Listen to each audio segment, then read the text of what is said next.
Hey everyone, my name is Shanice and welcome back to my channel. Today I will be wrapping up every book that I read in June. There were a total of 11 books, some awesome, some trash. One especially was trash. I am going to go in the order of when I finished the books, so let's get into it. The first that I finished was McGlue by Ottessa Moshfegh. In fact, in the month of June, I decided to read all of Ottessa Moshfegh's books, the long form books, so excluding the one short story collection that she wrote, which I do want to get to eventually, but the focus was more on the novels and the one novella. So McGlue is that one novella. It was published in 2014 and is in fact Moshfegh's first published work. It tells the story of a guy named McGlue who is accused of murdering his best friend Johnson. McGlue has no recollection of any of this.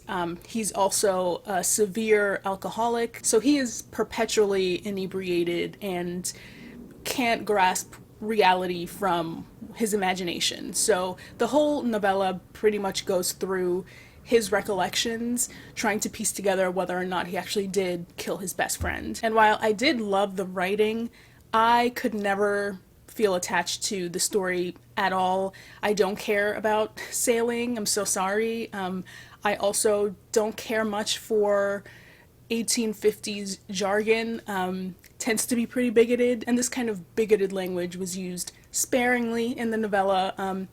It fits the time period and also the character of McGlue. He definitely would be a person who would use some of this terminology, but yeah, didn't really care for it. Also didn't really think the plot itself was very compelling. I thought it was kind of obvious where the story was going. I predicted how it ended. So yeah, not great. Definitely not the worst book I read all month. And I go into just a little bit more detail about the things that I liked and didn't like in a video I posted last week where I reviewed all of Moshfegh's books. So definitely go check that out. The next book I finished is also a novella, and it's called Salón de belleza, or Beauty Salon, and it's by Mario Bellatin. It was published in 1999 and is part of my Reading Across Latin America challenge that I'm doing this year and pretty much every other year that I'm alive. And as I've mentioned before, I will be reviewing all those books in a video at the end of the year, just as a final 2022 wrap up of everything.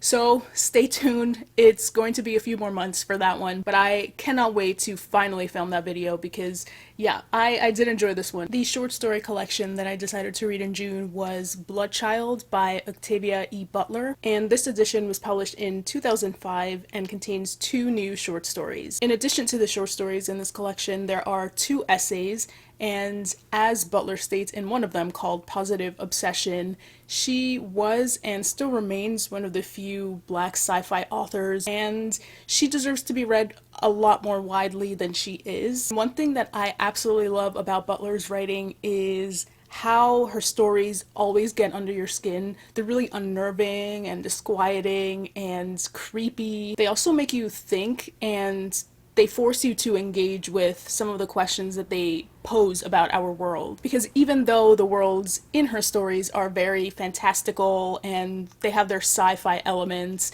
they are very much linked to our world and have a lot in common with it. And a lot of the problems in those fantastical worlds mimic the ones in our very real world. I really love the 2 essays that are featured in this. One, like I mentioned, is Positive Obsession, and the other is called Führer Scree Bondi. And both are some of the best essays on writing craft that I've read before. They're much more realistic than the ones that I've come across, which tend to be like extremely positive and almost idealistic. But it was refreshing to get the perspective of someone who doesn't particularly enjoy writing short stories and who understands the difference between talent and perseverance. Some of the best writers or the most successful writers are ones that maybe didn't have natural talent but persisted and kept writing no matter what. So yeah, loved hearing her perspective on all of that. In terms of the short stories, I mean, the title story is a must. It's fantastic. One of my favorites ever.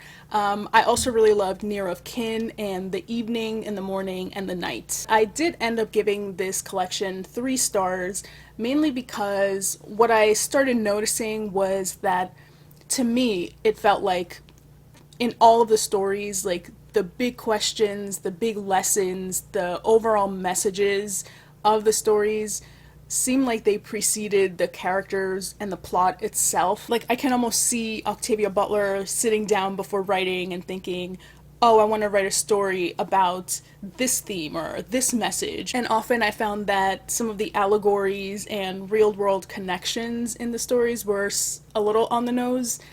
Even in the stories that I did really enjoy. Regardless, I still think her writing is excellent, and the stories are still engaging. And I mean, she's an important figure, and I think everyone should read her. So, not my favorite collection of the year or of all time, but you know, still important and definitely worth reading. I don't think there was a new release that I was more looking forward to than this next one that I finished, which was Either Or by Elif Batuman. This is the follow-up to The Idiot, which she published in 2016, I want to say. Shortlisted for the Pulitzer Prize. Sort of think that it should have won that year, but whatever. I loved The Idiot, and 2 years ago I went to a reading with Elif Batuman, and there she said that The Idiot was going to be a 4-part series where each year was dedicated to 1 year in Celine's college life. So since that time, I've been just thrilled to continue Celine's story. And yeah, so Either Or, the follow-up, follows Celine in her sophomore year at Harvard. And it pretty much picks up exactly where the first book left off. So Celine is still sort of confused about how her relationship with Even stands. And one day when she's at a bookstore, she is browsing the shelves and she comes across Either Or by Kierkegaard.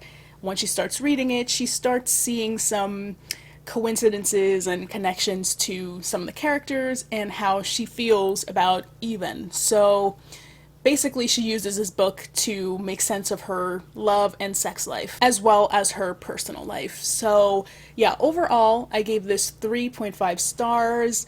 Didn't love it as much as The Idiot. As for the parts that I did like, I actually loved certain parts of this more than some parts in The Idiot. Some parts of this were more intelligent and sharp. The way that Batuman is able to connect different disciplines and like weave in and out of Celine's thoughts between like literature and film and psychology and philosophy and history, like it's astounding to me. I think she's a brilliant writer, definitely one of my favorites. If you liked that sort of observational brilliance that was in The Idiot, that's still here, and yeah, it was brilliant, and again, some parts even better than The Idiot. However, about halfway through the book, or maybe like 75% through the book, Celine makes a decision for her personal life, and from that point on, she just kept making the same bad decision over and over and over again. Celine, up to this point, has always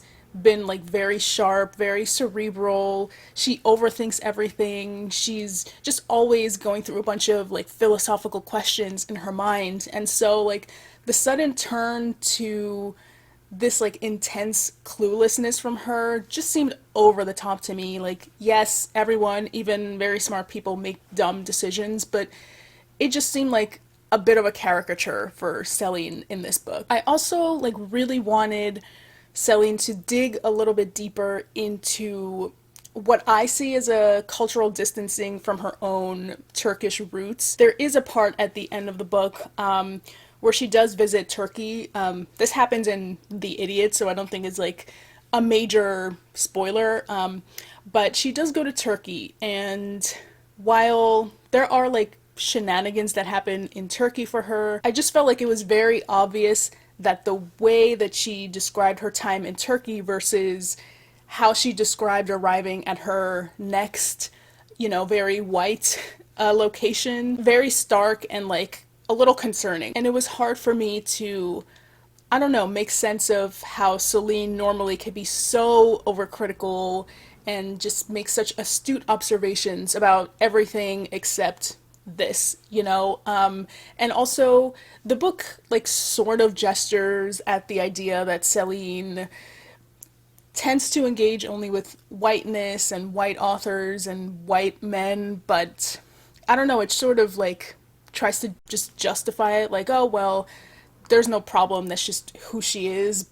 But again, I want more. Like, dig a little deeper there. There are also these like annoying little moments where Celine like comments on rap and hip hop and like how she doesn't really like it. It's not really for her. And they're just like kind of trite and I would say a little discriminatory. I don't know. If the text is going to like challenge that, because I think that is real. There are stereotypes about that music and people sort of are conditioned to not like it or think certain things about it, but like I don't know, Selena's too smart to just like not examine this about herself. But anyway, I don't know. Maybe I'm just thinking like too deeply about this, but it stood out to me and it kind of bothered me. And one last thing, even though I do love when Celine goes on these like long tangents about a novel or a film, sometimes I thought it was like one too many. Like maybe we could cut it down by a few.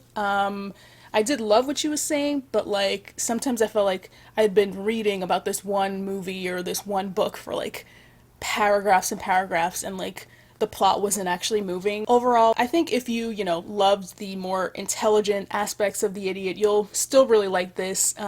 Like I said, I gave it 3.5 stars, so I did enjoy it. I don't know, I guess I was just let down a little bit. My expectations were very high for this, considering how much I love The Idiot, but yeah, still enjoyable, still would recommend. The next book is one that I really thought that I would love, but unfortunately I gave it 1.5 stars, was very close to DNFing it in fact, and that is When I'm Gone, Look for Me in the East by Quan Barry. Alright, so what it's about a young monk named Chulun who goes out on a quest to find the new reincarnation of the Great Lama, and he goes on this quest throughout Mongolia, and in his quest he needs the help of his twin brother named Moon, who was a reincarnation, but he fell out with monasticism. And so the novel is told quite uniquely.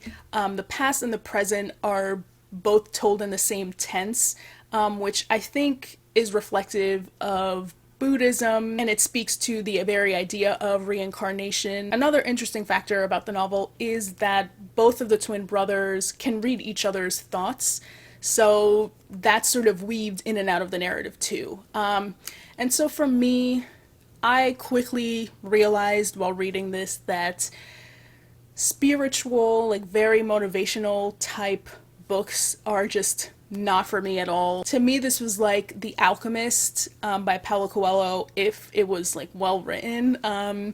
You know, very, yeah, spiritual, self-motivational, encouraging passages about life and time and stuff, and that is moving for some people, but as a novelistic driving force, it just didn't work for me at all. I was bored most of the way through, which is very sad. I did learn a lot about Mongolia and Buddhism, which is, you know, always a plus. I think Quan Barry did a phenomenal job in her research, but unfortunately for me, like, great research just isn't enough to like sustain my interest in the story. So yeah, unfortunately I gave it 1.5 stars, but if you know you're a person who likes motivational and very positive books that are like philosophy light, like The Alchemist, but like more poetic, then give this a try. You know, I really do hope people pick this up and enjoy it much more than I did. So yeah, not for me, but who knows, maybe it's your next favorite book. The next book I actually borrowed from the library and I absolutely loved it, that I bought my own copy, and that is Translating Myself and Others by Jhumpa Lahiri, who is a goddess. This is a recently published book of essays. Most, if not all of the essays have actually been previously published in some form. They were either, you know, essays themselves in magazines, some were introductions or afterwards in some of the books that Jhumpa Lahiri has translated, and I think maybe a couple of essays are in fact new and you can only find in this book. So the premise that connects all of the essays, I think it's pretty obvious from the title, Translating Myself and Others. It's basically Lahiri's meditation on how translation has shaped her life.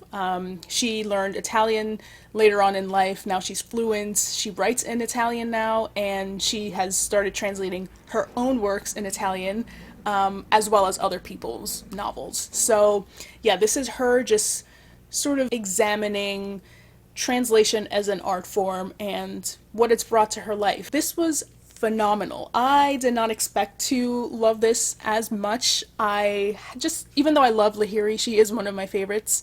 I felt like the topic maybe was going to be a little too dry for me. I do love learning languages and I do speak some languages, but sometimes reading about language learning is maybe not the most exciting thing. But to my surprise, I mean, this was really fantastic. The way her prose has evolved since she started learning and writing and translating in Italian, I think gives evidence to what she's pointing out about translation, which is that yes, knowing other languages does affect how you understand your own dominant language. So her prose now, while it was always fantastic, now is just so much more lucid, more intertextual. Her vocabulary has expanded. It dazzles. Her prose dazzles. I think Lahiri makes a great case for why translation matters. She has analytical essays here too that analyze Ovid's Metamorphosis, Italo Calvino, and Gramsci. And she also reads translation in her personal life too, from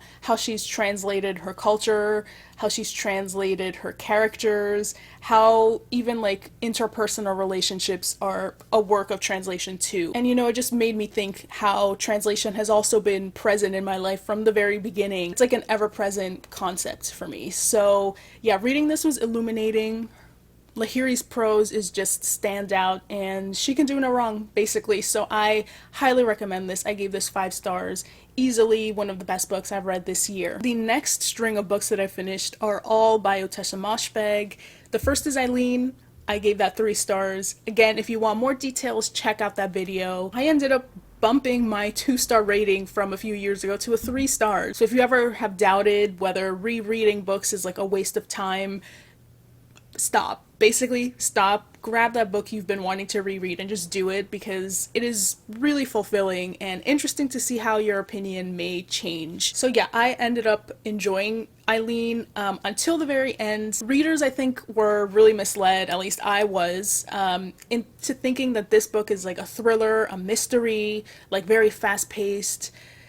The murder thing doesn't happen until the very, very end of the book, and that was like the worst part for me. Everything else is a character study, and a character study of a very strange person named Eileen, who tends to like the morbid, the grotesque, the dirtiness of life. She's very introverted, very odd, very eccentric. But that makes for like a really unique perspective. Like, you don't come across very many characters like Eileen. So I just thought that Moshfegh, the way that she committed to writing this very unique character, was phenomenal, and I was engaged all the way through until the end, where I thought it became a little bit inauthentic to what the book had been up to that point, but still not enough to like make me totally hate this book. So yeah, 3 stars in the end, and this is being made into a movie with, I think, Anne Hathaway playing the character of Rebecca in the book, and Thomasin McKenzie is her name, I want to say.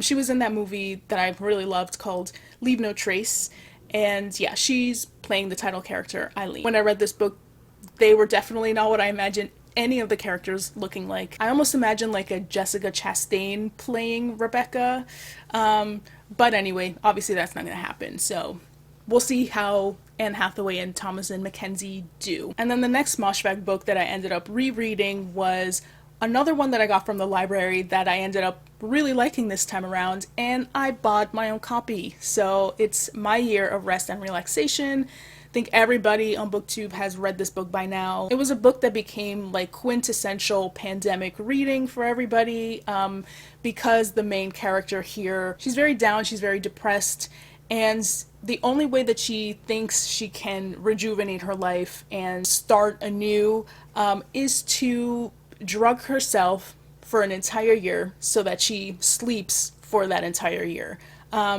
It's absurd as hell. Moshfegh, again, commits to it. I think that absurdity just brought out the more depressive feelings that the narrator was having. It was funny. It was dark. The narrator, as like pretentious and privileged as she is, I don't think she like gets away with it at any point.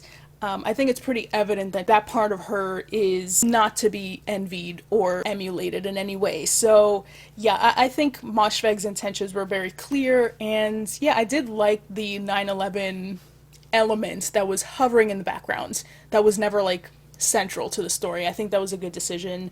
But I was just, yeah, enthralled with this. And so in the end, I gave this 4 stars. And unfortunately, that book was followed by not only the worst Moshfegh book, in my opinion, but also like one of the worst books I've read all year.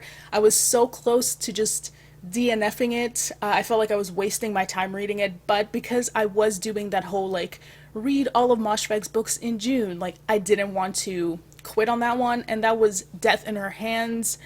What a waste of time. I sincerely don't know how no one at Penguin Random House in the editing team sat down and told Moshfegh, like, work on this manuscript a little bit more. Come with new, fresh ideas. You know, I know it's Moshfegh. I know by this point she has a ravenous audience that would read pretty much whatever she publishes. But, like, I don't think readers should be taken advantage of. We want a good book, not just some crap that makes no sense and has no point. And to me, that was Death in Her Hands. The concept was great. An older woman is in the woods walking with her dog, and she finds a note on the ground that says something along the lines of, her name was Magda, I didn't kill her, I don't know who did, this is her body, but there is no corpse around to be found. So that sounds cool. That sounds like a perfect place to start a story, and instead we get an older woman who just goes off on tangents, thinks about her dead husband, thinks about how to write a murder mystery, speculates as to who Magda is and who the potential killer could be. And then there are like these coincidences that happen near the end that I thought were just really silly, and the whole time I'm thinking, like, what if Magda is like an animal? Has no one thought about this?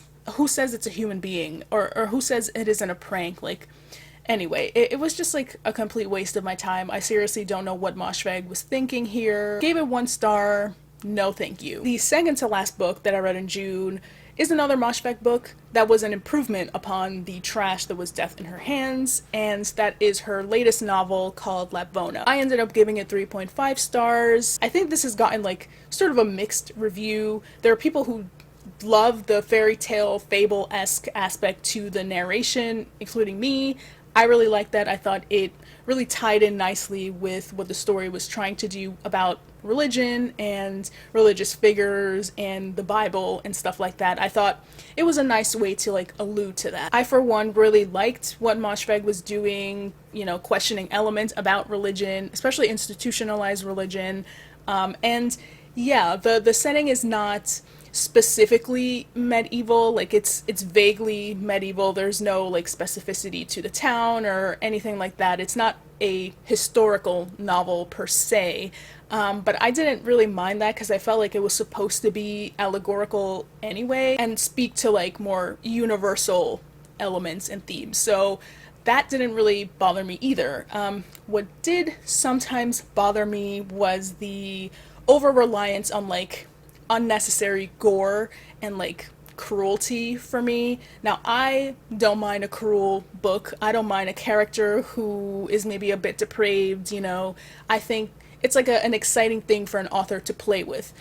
But in this book, I just felt like sometimes it got to be too much and it felt gratuitous. And I also didn't like how disability was used in here. I don't know, maybe I'm oversensitive about that, but like I just felt like in the end the book sort of reinforced stereotypes about disabled people instead of reworking them. And for how experimental this book was for Moshfegh, it's definitely a book that stands out in her bibliography. It didn't do that much new with any of the themes it was working with, including disability. I think I really liked this because the narration was so captivating to me. I think it really flowed well, and I did like the themes it was playing with. But overall, I think, you know, an improvement on Death in Her Hands, but not as good as a book like My Year of Rest and Relaxation. And what a weird epitaph. She uses that song by Demi Lovato when they say, I feel stupid when I pray. And I don't know. I sort of feel like that epitaph doesn't really work. Sure, it's like about religion in a way, but I feel like what Demi Lovato was saying and what this book is saying are two very separate things. The last book I read in June was my big book challenge of the month, and that was Hilary Mantel's Wolf Hall.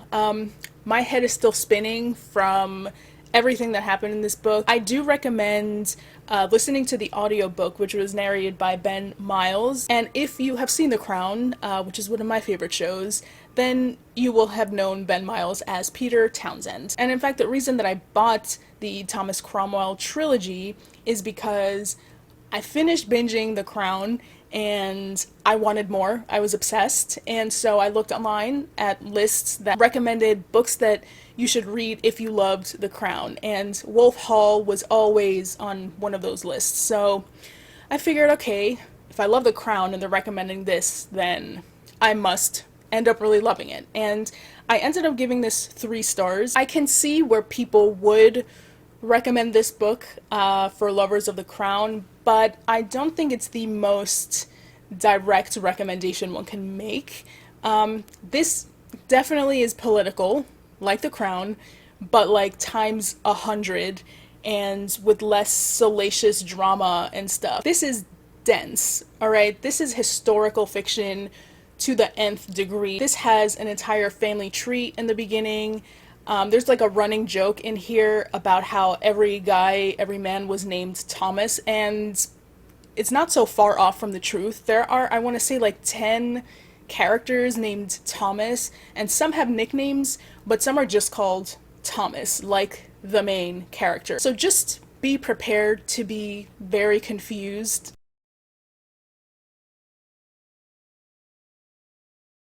Obviously, a lot of research went into this one, just as Quan Barry's book relied heavily on research, but I guess this story was just more interesting. I've heard people describe Hilary Mantel's writing as lyrical. I didn't really find it lyrical, you know, it didn't really have that like purple prose that I think marks a lyrical work. To me, it was more like elegant and sophisticated, and like no word was out of place. Controlled, maybe that's a good word to use, and I did love it. I think it flowed easily.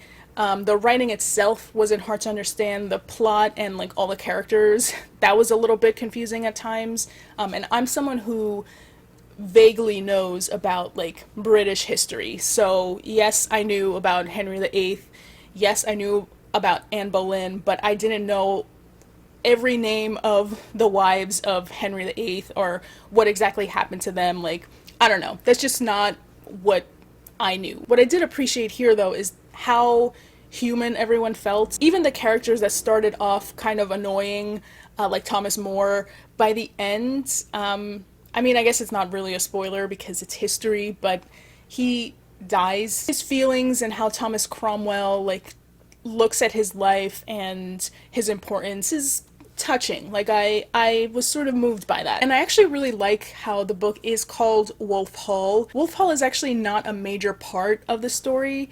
It's on the periphery, you know, characters do go in and out of that residence, but I love what the book is doing. It sort of gives the reader a signpost, like, keep an eye out for Wolf Hall, you know, it's going to be significant in the end. It may not feature so much in here, but keep an eye out for the characters whenever Wolf Hall is mentioned. And that's exactly what I did, because I was surprised, like, oh wow, like, most of this book does not take place there, so what is she trying to tell us? And again, I really don't know much about British history, so like maybe to people who are familiar with it, it was like pretty obvious, but yeah, I didn't know, so I thought that was really cool. So yeah, in the end, as dense and as confusing this might have been, I think it was intriguing, very intelligent, very well structured, and yeah, it really did humanize a lot of the main cast. And so I am interested enough to continue reading the series, and I do want to watch the, I think it was Masterpiece Theater adaptation that has Claire Foy of The Crown fame. She plays Anne Boleyn, and Mark Rylance plays Thomas Cromwell. I definitely want to check that out. Always a good excuse to finally check out TV shows or films. June book challenge completed. And yes, that is it. All the 11 books that I finished in June. reviewed for you guys. Thank you so much for watching this video. Stay tuned for next week for my next one. Don't forget to like, comment, and subscribe. And yeah, I will see you guys next time. Bye!